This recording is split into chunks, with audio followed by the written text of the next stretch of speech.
지금 검찰이 박근혜 전 대통령에 대한 구속영장을 청구를 하면서 삼성동 자택은 다시 긴장감이 높아지고 있습니다. 박 전 대통령의 지지자들도 속속 모이고 있습니다. 현장 연결해서 살펴보겠습니다. 양시창 기자. 네, 삼성동입니다. 네, 현재 분위기 어떤지 전해주시죠. 네, 삼성동 자택은 검찰의 구속영장 청구 소식이 전해지면서 다시 긴장감이 높아지고 있습니다. 아직 박 전 대통령은 자택 안에서 특별한 움직임을 보이지 않고 있는데요. 오늘도 평상시처럼 머리를 담당하는 정성주 원장 자매가 아침 일찍 방문해 두어 시간 정도 머물다 떠났고요. 경호원과 가사도우미 등 출입 인원은 평상시와 다를 바 없습니다.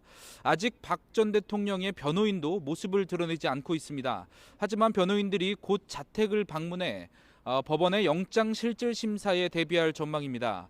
박 전 대통령의 지지자들은 조금씩 늘고 있습니다. 아직 많은 지지자들이 모인 건 아니지만 한두 명이 고작이었던 아침보다 인원수가 확연히 늘었습니다.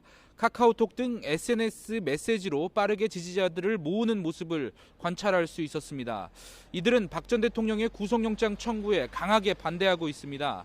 박 전 대통령에게 검찰이 법이 아닌 정치적인 판단으로 구속영장을 청구했다는 주장입니다.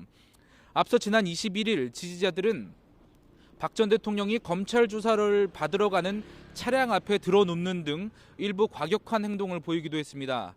따라서 오늘도 열성 지지자들이 일부 과격한 행동을 할 가능성이 있습니다. 경찰도 긴장하고 있는 모습이 역력한데요. 보통 평일 2개 중대 정도의 병력을 오늘도 배치했지만 구속영장 청구 소식이 알려지면서 병력을 늘릴 가능성이 높은 상황입니다. 지난 22일 아침 박 전 대통령이 검찰 조사 뒤 귀가할 당시에 배치한 병력이 4개 중대 한 300여 명 정도 인원이었는데요. 지지자들이 몰리는 상황을 감안해 오늘도 그 정도 수준으로 병력을 늘릴 전망입니다. 박 전 대통령이 영장실질심사를 받으러 가는 시점까지는 당분간 증원된 병력을 유지한 채 만일의 사태에 대비하겠다는 방침입니다.